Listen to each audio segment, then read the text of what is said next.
matin. Et Nico Saliagas, tout de suite on retrouve David Abiker pour sa revue de presse. Et ce matin dans la presse, David, des vieux. Des vieux, oui, des personnes dépendantes et des fauteuils roulants. À la une de Libération, le regard perdu dans le vide, on retrouve le vieux président algérien Bouteflika. Bouteflika, Bouté, titre Libération. Algérie, l'armée lâche Bouteflika, préfère le Figaro, qui montre le président impotent de 82 ans aux côtés du chef des armées algérien, Ahmed Aïd Salah, omnipotent de 79 ans. Le second a demandé hier l'empêchement du premier qui, selon les mots de Xavier Brouet dans Le Républicain lorrain, n'est plus qu'une charge pour un peuple qui n'a pas supporté la perspective d'un 5e mandat du vieillard en fauteuil roulant. Des fauteuils roulants et des très vieux, on en trouve ailleurs dans les journaux à la veille de la remise du rapport sur la dépendance à la ministre de la Santé. Ce sera demain.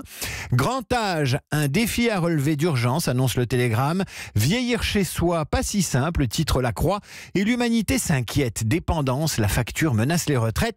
Mais il n'y a pas que des vieux en chaise roulante à la une des journaux ce matin. Les Français pas prêts de lâcher leur voiture, titre Le Parisien, ce qui vient confirmer malheureusement qu'en chaise roulante ou en voiture, on est tous un peu dépendants.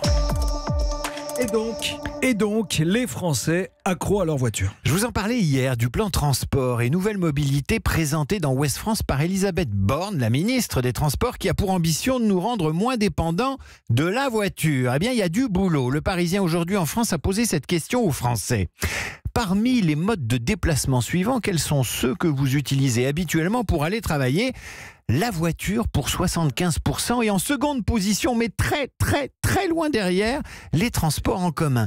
65% des Français estiment que leurs dépenses de transport ont augmenté et parmi ceux-ci, une majorité parcourt plus de 20 km pour aller au boulot et roule au diesel. Ça vous rappelle quelque chose, évidemment, la crise des Gilets jaunes. Et en même temps, comme dirait l'autre, ils sont une majorité à vouloir inverser la tendance, mais ce n'est pas simple.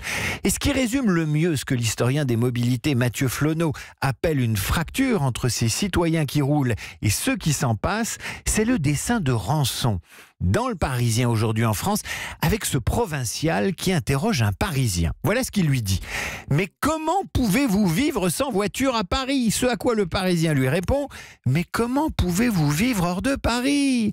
Aller hors de Paris pour voir et entendre ce qui se dit, c'est aussi l'instruction donnée par Édouard Philippe à ses conseillers. L'Opinion rapporte ce matin qu'Édouard Philippe a demandé à la cinquantaine de ses conseillers de son cabinet d'aller écouter les Français dans les débats organisés en région, de prendre des notes et de les partager, histoire d'aller sur le terrain. Les conseillers sortent de l'ombre ce matin. Et oui, on les retrouve à la une du magazine Society. Les ex-collaborateurs de Macron témoignent sous anonymat, ou pas, de ce qu'ils ont vécu depuis 2 ans à l'Élysée. Fierté, regret, amertume, burn-out, tous ont quitté le château plus ou moins lessivés. Il faut dire que le patron n'est pas facile si l'on en croit Le Monde et qu'il a, selon certains conseillers, des méthodes de travail déstabilisantes. Macron, dit un proche, c'est quelqu'un qui déteste les règlements, les organigrammes. Un autre ajoute que c'est très dur de travailler avec lui, jamais satisfait, exigeant à toute heure de la nuit et du jour. Il génère son confort dans l'inconfort des autres. Avec lui, c'est je jette les chatons dans la piscine et je regarde qui surnage. Macron leur en voudrait aussi de n'avoir pas vu arriver la crise des Gilets jaunes et surtout de ne l'en avoir pas protégé. Des témoignages qui racontent une ambiance mais qui disent aussi une époque. Qui imagine les jeunes collaborateurs du général de Gaulle se plaindre dans la presse que le président n'est pas facile? N'empêche, d'ici l'été, rapporte Le Monde, un quart des conseillers auront quitté l'Élysée et auront été remplacés. La raison principale, finalement, c'est l'épuisement physique et l'épuisement des idées contre lesquelles il existe un remède. La course à pied qui fait la une de Ouest France. Ben oui, exactement. Ouest France publie ce matin les résultats d'une enquête BVA sur l'argent consacré par les 13,5 millions de Français qui font de la course à pied, du running. C'est énorme. 850 millions d'euros par an, c'est 2 fois plus que le foot.